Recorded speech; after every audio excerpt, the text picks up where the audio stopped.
day to you. My name is Jonathan Plourde, Managing Partner at DHR in Montreal. I am today with John Gradek, our expert in supply chain and logistics, and I will let him introduce himself shortly. Today, we want to talk to you in this Supply Chain Global Day about a little bit of the challenge that we saw over 2021, what's happening this year and the upcoming years. As you must have seen, empty store shelves everywhere. Shipping rates have tripled, if not more, in some instances. Ships that are stuck in ports not being able to upload, congestion, intermodal facilities that are overwhelmed, semiconductors, 1 year waiting period to get a new vehicle or some other products, high-end products, for instance. Even major box stores are starting to equip themselves with their own boats and planes in order to control their supply chain. So obviously the challenges are terrific, John. Maybe if you could take just a quick minute to introduce yourself, and then we go right into the subject. Thank you, Jonathan, for that introduction to the supply chain. My name is John Gradek. I'm a partner here at DHR Global Montreal, and I come to DHR Global with an extensive background in transportation, logistics, and academia. I spent 20 years in the airline industry, 7 years in the rail industry, a couple of years in oil and gas and consulting, and then 12 years in executive search, and now with DHR Global here in Montreal. So my background has been quite a bit focused this year on supply chain issues and trying to understand the background of what's going on in supply chain. And I'm very pleased to be here today to kind of give you my perspective in terms of understanding what we've been through, what we're going through, and what this place will look like over the next 12 to 18 months. So, John, my first question is, why have supply chain management issues not subsided over the recent years? Well, I think the key word that we want to look at when we talk about describing the state of the supply chain is disruption. And disruption has many, many different interpretations and many different ways of observing disruption. Disruption in the traditional sense means that, there's something that basically is outside of the normal business practices that are occurring in a supply chain. And most of the times, disruption is unanticipated. It's something that's new, it's something that's different, wasn't anticipated, and it really was an activity or an action that took place that really disrupted the supply chain in a minor degree. And it really was things like, we had a volcano in Iceland, or we had a tsunami in Japan, or we had an earthquake in Italy. And from that perspective, typically the supply chain was able to recover as we're able to bring those disruptions under control. What we've seen happen over the last 24 months is disruption at a mega scale. And by that, I mean, we've had, the primary disruption has been, as we all know, the pandemic, and understanding the implications of the pandemic on both our ability to do shopping, as we have traditionally been able to do, but also more importantly on the ability of the supply chain and the various partners in the supply chain to execute what we see would be their traditional roles. And that could be either in production, manufacturing, transportation, logistics, warehousing, and in fact, even putting stuff on store shelves. That we've seen a significant amount of delay, a significant amount of stoppage of work. We've seen a significant amount of rates, and either rates for products in the raw material state, or in the finished goods state, or in the transportation state, that have changed significantly over the last 24 months. So that's the primary reason we have this disruption in the supply chain, but it's not the only reason. As a result of some of these activities that have been going on in the supply chain associated with the pandemic, compounding that, we have behaviors in the socioeconomic vein that have also impacted the supply chain. But most importantly, it's been us as consumers. We've changed our behavior. We've changed the way in which we buy things and how many products we buy. So when we talk about, and we all remember, particularly in North America and in Canada, in March 2020, when we were looking at trying to figure out, what is it that we have to do to kind of hunker down and manage our way through the shortages or to the upcoming shortages. We all scrambled to get toilet paper. We all scrambled to get paper towels. And we all know those stories. We see people coming out of shopping centers and coming out of grocery stores with cartloads of toilet paper, cartloads of paper towels and tissue paper. And we all began to have a different perspective in terms of what it is that we were buying. And when you talk about how the supply chain typically works, there has to be some level of stability in the demand side against which we can then look at planning the supply side. If the demand side changes, if the demand of a certain product does change, that has to be fed back to the guys who are in fact building the supply side of the chain, and they have to either increase or decrease their supply. Problem with what was happening with the result of the pandemic and consumer behavior was that it really became, there's a significant increase in demand behavior that took a while for it to be felt back in the supply side of the supply chain, and it really caused what I would call in our teachings at school, we call it the whiplash, and it really is, and it's a bullwhip. That as soon as you hit the bullwhip and you start seeing things happen, there is a repercussion in the supply chain about the supply chain interacting and adjusting its supply as a result of demand changing. So it took a while for all of that bullwhip effect to take place. We started to have some back and forth in terms of changes in supply. It took about 4 or 5 months to get the paper towels and the toilet paper back on our store shelves. But then our consumer behavior changed to a whole bunch of other products. So we started demanding a lot more product from consumer goods. So it really disrupted the whole planning process. The demand for raw materials changed, and we didn't really know. We haven't stopped our behavior over the last 20 to 24 months. So over and above that behavior, we now have e-commerce showing up with a vengeance, where people now wanted to have their products delivered rather than going out and picking it up, and for hygienic purposes, for sanitary purposes, for a whole bunch of other lockdown purposes. So e-commerce and the delivery of product now became part of the equation.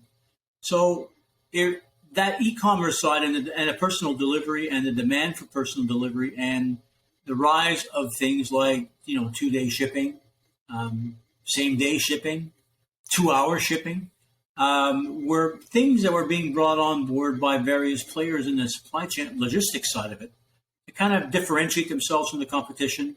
And that put another stress on the transportation system, on the logistics system, on the warehousing, on the distribution practices that further compounded where it is this supply chain disruption happening and how deep of a disruption it is. So it's what I would call, a tsunami of different things that hit us and are continuing to hit us, at the same time.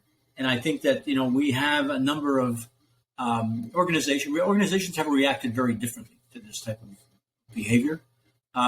Shipping companies saw this demand shift and the rates went up. So whether you're shipping by truck, whether you're shipping by rail, shipping by boat, by plane, when you have this demand shift and there's a demand for additional services and additional product, rates go up. So you have on the Trans-Pacific route, as an example, it really was fairly cheap to move a container from China to North America. It was about $3,000 for a 40-foot container to go from Shanghai to Los Angeles. We've seen that rate go up to $20,000 in the space of 18 months. And the time it took to get from Shanghai to Los Angeles, as an example again, it used to take 24 days. We're now up to 100 days, 120 days, 140 days. So the prices have gone up to move stuff. The length of time taken to move stuff from point A to point B have quadrupled. And congestion, along those supply chains really have hurt the ability for organizations to move stuff through it. So Organizations such as the big box stores have taken action. They basically chartered planes. They've chartered boats. They have their own boats. They have their own containers. And they are trying to create a wedge for themselves within the supply chain to try to protect themselves from the disruptions that are happening. These smaller boats aren't going to the larger ports anymore to load and unload. They're trying to avoid congestion, avoid the busy ports, go to smaller ports, and redeploying their transportation assets both at origin and at destination, so that they minimize the potential for delay, either loading, shipping, or unloading containers. So it's worked fairly well for these organizations. We've seen Walmart, we've seen Costco, among others, doing a lot of that work to try to get around the bottlenecks, get around the delays, get around the disruption. And they've done very well. So the question is that the way we're going to go? Is that we're going to continue to that way? What's going to happen to those big mega ships that we created over the last few years, where these container ships are carrying 24, 30,000 containers? As we have Costco's and the Walmarts of this world bringing their own ships on board, what happens to the capacity being offered on those big ships? The odds are that the rates will come back down. How fast? I'm not sure. But it's going to be a question of what other disruptions are happening in the supply chain that might impact rates. John, tell me then, if we are not the Walmart and the Costco of this world where we can't charter boats or planes, how can smaller players make their space in this supply chain? I think one of the key drivers of disruption in the supply chain has been the impact that it has on rationalizing the sources of supply that you have in your chain. Typically, what we've done over the last few years, for the last decade or the last 2 decades, really, we've been chasing low-cost markets to basically get our costs down to keep ourselves competitive. And we've had smaller and smaller organizations look at different markets around the world to basically produce their product. So when disruption does happen in the supply chain, the odds of that chain breaking as a result of the long distances, or as long as the cost of transportation or the delays in transportation are happening, everybody gets caught. So while the bigger guys have done what I've said we've done in terms of getting their own transportation systems in place, there is a move afoot by smaller industries, smaller players in the game, to basically look at reshoring their source of supply, to see if they can basically get additional sources of supply that would probably have a higher cost because of labor costs being a little higher in closer locations. But what the key driver is in all of this is security of supply, and to make sure that they are able to, in fact, get product. When they place an order with a supplier, the logistics associated with getting the product, the logistics associated with getting raw material into the supplier and getting finished goods from the supplier to the warehouse or to the manufacturing plant gets assured. The shorter the logistics, the closer the logistics are to your final point of assembly, the better the chances are that the supply chain will, in fact, maintain its integrity. So there is a move afoot to basically move production, get suppliers, whether they're backup suppliers or secondary suppliers, whatever, supplier B, supplier C, to get them closer and to make sure that the chain doesn't get subject to disruptions that are out there. So reshoring is happening. You're moving production from the Far East, from China, from Laos, from Cambodia. You're moving it to Mexico. You're moving it to Spain. You're moving it to Portugal. You're moving it to the U.S. You're looking at a lot of work being done to find alternative sources of supply, and that's a primary tool that small and medium organizations are looking at. So, John, one of the questions that comes to mind then is how automation and technology have been adequately deployed in terms of mitigating these risks, because there is a challenge also in labor. Yeah, I think that one of the things that are happening in terms of looking at how we, in fact, address this nearshoring or this reshoring, and we're looking at trying to get those supply chains a little shorter and more robust, is really looking at how do we build the infrastructure and how do we create those points of supply that are near short or reshored. And it's a long process. It's a long process. This is not going to happen overnight. For a company to basically find an alternative source of supply of their products at a closer location, albeit maybe at a higher labor cost or higher operating cost, is interesting. It's fun. You can do it. But try to find it. And if it's not there, you have to basically get involved in the investment process to basically build that capacity somehow, some way. So, the best example of that is the world of semiconductors. And over the last 24 months, we've seen the semiconductor industry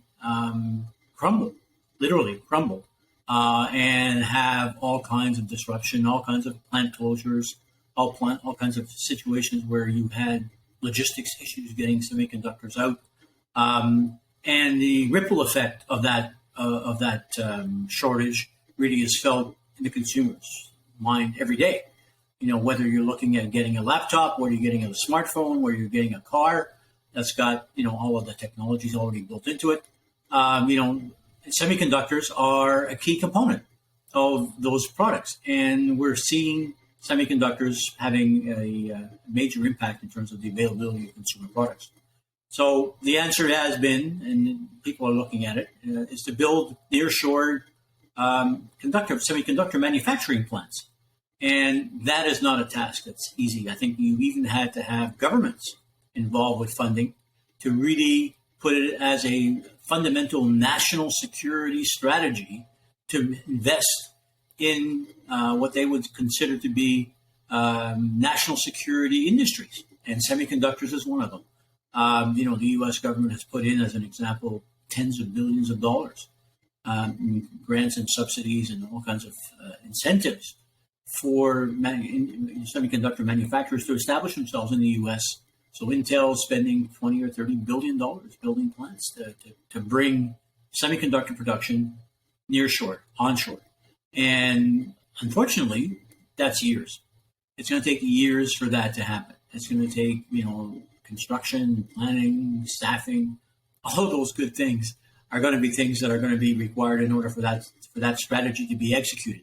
So it's something that, the industry is really, and as I'm using that as one example, it's happening everywhere, whether it's in, automotive manufacturing, whether it's in, pulp and paper, or whether it's in pharmaceuticals.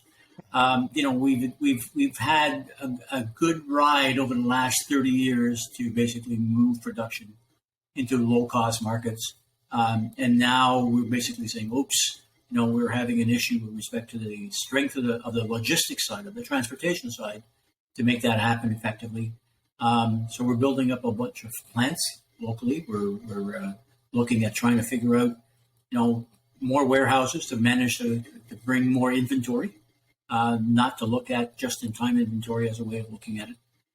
So there's a lot of initiatives that are taking place, and the question of technology is interesting because we have to build. We've had this technology in the supply chain world that's been around for 20 years. Things like robotics, the Internet of Things, RFID technology, but magically over the last 24 months, these have now all become mainstream. So we have robotic warehouses. We have, the Amazons of this world. We have the Sobeys of this world. We have the grocery stores moving robotics. And because there's a shortage of staff, they're all short of staff. And the shortage of staff is due, thanks to the pandemic and trying to understand what people want to do in terms of their lives and their jobs. So the shortage of staff has been really complemented by technology being put in place to make sure that there is an ability for those players that move product to be able to do it, with fewer staff and more robots. So that's just one example of how technology has been employed and continue to be employed in organizations that are reacting to the disruption and to the shortages of staff in the marketplace. So, John, the $1,000,000 question now is there light at the end of the tunnel? Is this year the year where things are going to settle a little bit, or are we in for still a ride for the next few years? Good question. I think that, I've been asked by the press in the various ways, shapes, or forms as to when can we go back to the normal? and that are normal supply chain. When are we going to go back to having product on our shelves and costs being reasonable and not having to wait 18 months for my new Volkswagen, as an example? And forget electric vehicles that are going to take 24 months to get here. So when are we going to go back to something normal? And I think the answer is never. We're never going to go back. Going back to 2019, going back to the stability that we had in the supply chain, to have overall global socioeconomic, social political stability, is going to be difficult. And I think what we've seen happening in the Ukraine and the Russian relationships that we have with the Russians' relationship with the rest of the world, really, I think we've crossed the Rubicon on this one. We basically have gone across the river and we can't go back. So there is a lot of things going on, social, politically, and the economic power, the economic strength of various countries is going to be changing. And I don't know what the answer is. I can't, my crystal ball doesn't work beyond next week in terms of what's going on in the marketplace. And even then it's kind of cloudy. So, uncertainty is going to be the name of the game. We're going to have, a lot of disruption, as we said at the beginning. Disruption that may now take a whole bunch of different forms. And we don't know what they are. So we talk about, the current, situation and understanding disruption, both from a supply perspective, in the Ukraine and in Russia, the sunflower market, sunflower, and sunflower oil and cooking oils. Primary supplier of that product has been, in the past few years, has been the Ukraine. So now we are starting to see shortages of cooking oil around the world. And Indonesia has now decided that they're not going to export any palm oil anymore. They're going to keep it for domestic consumption because there's a significant need for that palm oil around the world in different products. So now disruption is going to happen. There's going to be countries taking national action to really address, their national needs. So, our friends at BlackRock made a statement about a month ago about, is this the end of globalization? And are we going to start looking at national practices now being placed? So we've built our supply chain over the last 30 years on a platform of globalization. We basically said, let's go and find parts of the world that we can basically build our products, build the infrastructure, and get those products shipped to us. If that era is changing, if that era now says that we now have to basically look at alternative sources of supply, get them closer to home, get them closer to our national borders, it'll be a fundamental change in the economic structure around the world. It'll be a fundamental change in terms of the availability of product that we have as consumers in our market, in our shelves.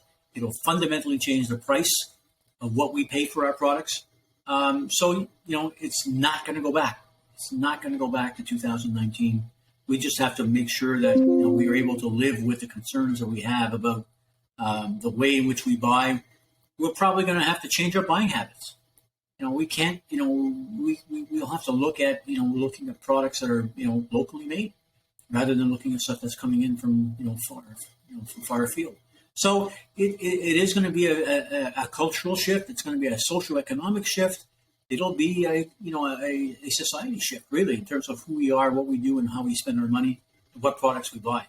And I think that's the key message that I have, is that it's not going to get any better. It really will stay as disruption. We have no idea what the level of disruption is going to look like. But as my friends in the U.S. have said over the last couple of weeks, they look at how do we prepare for things that might be things like attacks on our system, on our computer systems. And talk about cybersecurity. We had I'm a Trekkie from way back, so when the U.S. Department of Cybersecurity says shields up, I get a little nervous, and I say, okay, shields up on supply chain. Not just cybersecurity, which is, of course, the key element, but shields up on supply chain and disruption. And it is going to happen. So shields up. I think there's a lesson. Thank you. And I think that that's probably a good final word. But at the end of the day, I think collaboration and partnering and the whole strategic sourcing strategy that's been discussed for the past recent years, even decades, where we were talking, you need to become a partner with your suppliers.